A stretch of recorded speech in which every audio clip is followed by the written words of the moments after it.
என் பெயர் லுத்திகா அஷ்டரி. நான் 2ஆம் வகுப்பு படிக்கிறேன். இன்று ஒரு குட்டி கதை சொல்ல போகிறேன். அதுக்கு தேவையான கேரக்டர்ஸ்: ஒரு ரிவரில் இருக்கிற மாதிரி தண்ணி வச்சு அதில் ஒரு வாத்தோ ஒரு ஃபிஷ்ஷை வச்சுருக்கேன். அப்புறம் இது கார்டனு, இங்கே ஒரு அம்மா இருக்கிறாங்க, அப்புறம் 2 குட்டி பசங்க, அதுக்கப்புறம் ஒரு பால், அப்புறம் இதான் பெட்ரூமு, அப்புறம் இது அவுட் ஆஃப் கேட்டு. அதில் மூங்கில் மரத்து மாதிரி இருக்கிற இதில் நான் கரடியை வச்சுருக்கேன். இங்கே நான் நாய்க்குட்டியை கட்டி போட்டிருக்க மாதிரி வச்சுருக்கேன். இப்போ கதையை சொல்லட்டா?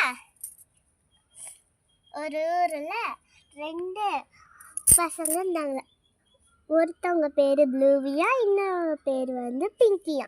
அம்மாவோட பேர் பூமியா. இவங்க 3 பேரும் ஒரு ஃபேமிலியா. அப்படி ஒரு நாள் இவங்க 2 பேரும் தூங்கி எழுந்திரிச்சு ப்ரஷ் எல்லாம் பண்ணிட்டு ஆளுக்கு குளிச்சுட்டு வந்துட்டு போய் கரடியையும் நாய்க்குட்டியையும் பார்க்கலான்னு பிங்கி சொன்னிச்சான். உடனே ப்ளூவி சொன்னிச்சான், நம்ம கரடியை ஓப்பன் பண்ணி அப்புறமேல் நாய்க்குட்டியையும் ஓப்பன் பண்ணலாமா அப்படின்னு சொன்னிச்சான் ப்ளூவி. உடனே பிங்கியும் ஓகே, ஆனால் நான் கரடியனா தரப்பேன், நீ நாய்க்குட்டியே திறந்துக்கோ அப்படின்னு சொன்னாங்களாம். உடனே 2 பேருக்கும் ஆளுக்கு எங்கெங்கே போய் திறக்கணுமோ அந்தந்த கூட போய் திறந்துக்கிட்டு இருந்தாங்களாம். நாய்க்குட்டி திறந்தாச்சா, கரடி இதையும் கரடியை திறந்தாச்சான். இப்போ கேம் கேமில் என்னன்னா இவங்க கூப்பிட்டுருப்பாங்களாம். உடனே பால் எடுத்துகிட்டு வர மறந்துட்டாங்கன்னு பாலையும் பிங்கி போய் எடுத்துகிட்டு வச்சிட்டாங்க முன்னாடி. அப்புறம் ப்ளூவி கேட்டுச்சான், என்னப்பா கேமு, நீ கேமையே சொல்ல மாட்டேங்கிற பிங்கி அப்படின்னு சொன்னிச்சான் ப்ளூவி. உடனே பிங்கி சொன்னிச்சான், ப்ளூவி நான் அது சொல்லலை, இது 2ஐயும் நம்ம இப்படி தள்ளி விடணும், இது இப்படி தள்ளி விட சொல்லணும் அப்படின்னு சொன்னால இது சொன்னிச்சான். இது சூப்பராக தான் இருக்கும் இந்த கேமு அப்படின்னு 2 பேரும் இப்படி உட்காந்துக்கிட்டாங்களாம் சென்டரால். இவங்க 2 பேரும் சென்டரில் உட்காந்துக்கிட்டு நாய்க்குட்டியையும் கரடிக்குட்டியையும் அதே மாதிரி சென்டரில் வச்சுக்கிட்டாங்களாம். சென்டரில் வச்சுக்கிட்டு பால் கேமை 1 2 3 சொன்ன உடனே கேமை ஸ்டார்ட் பண்ணிட்டாங்களாம். கேம் அப்படியே ஸ்டார்ட் பண்ணிட்டு இருக்கும் போது நாய்க்குட்டி ஒரு எட்டி உதச்சிச்சான், தண்ணிக்குள்ளே போய் விழுந்துடுச்சான். அப்படியே இவங்க 2 பேரும் போய் தண்ணி குடிக்கலான்னு போயிருப்பாங்களாம்.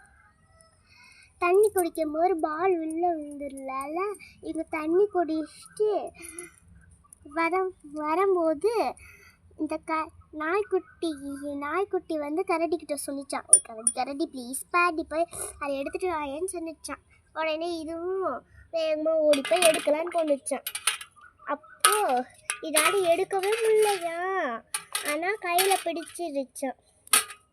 அப்புறம் இது மேலேயே வர முடியலையா. உடனே இந்த டக்கும் மேலே ஏற்றி பார்த்துச்சான். இந்த ஃபிஷ்ஷும் கூட சேர்ந்து மேலே ஏற்றி பார்த்துச்சான், எடுக்கவே முடியலையா. உடனே இந்த ஃபிஷ் என்ன பண்ணிச்சான், வெறும் அந்த பாலை மட்டும் மேலே தூக்கி இப்படி போட்டுச்சா, பால் மட்டும் வெளில வந்துடுச்சான்.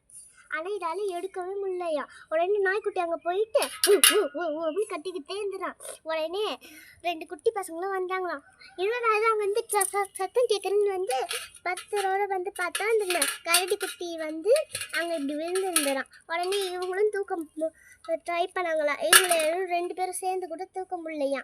உடனே அம்மா கிட்ட போய், அம்மா கரடி குட்டி பாலை உள்ளே போய் எடுக்கிறேன்னுங்கிற பேரில் பால் மீன் குட்டியை எடுத்து வெளில போட்டுருச்சு, ஆனால் இந்த கரடி குட்டி உள்ளேயே மாட்டிக்கிச்சு அப்படின்னு பழத்தோடையே சொன்னாங்களாம். சரிதான், நீங்கள் போய் உள்ளே உட்காருங்க, நான் தூக்கிடுறேன் அப்படின்னு சொல்லி அவங்களும் ஒரு கயிறை போட்டு தூக்கிட்டாங்களாம்.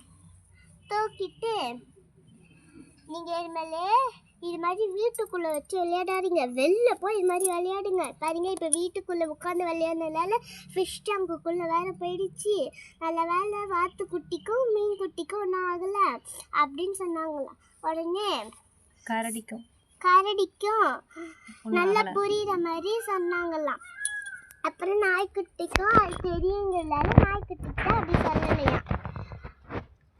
அப்புறமேட்டு இவங்க கரடியை நாய்க்குட்டியை ஃபஸ்ட்டு உள்ள வச்சுட்டாங்களாம். கரடி குட்டியை அடுத்து போய் அந்த மூங்கில் மரத்தில் போய் விட்டுட்டாங்களாம். இந்த கதையிலேருந்து நம்ம என்ன தெரிஞ்சுக்கிறோன்னா, மனுஷங்களாக இருந்தாலும் சரி, விலங்குங்க இருந்தாலும் சரி, எல்லாருக்கும் ஒற்றுமையாக இருக்கணும். கஷ்டப்படும் போது காப்பாற்றணும், ஆபத்து நேரத்தில் காப்பாற்றணும். ஆபத்து நேரத்தில் நம்ம யாராக இருந்தாலும் சரி காப்பாற்றணும். விலங்குகளாக இருந்தாலும் சரி, மனுஷங்களாக இருந்தாலும் சரி காப்பாற்றணும். நன்றி.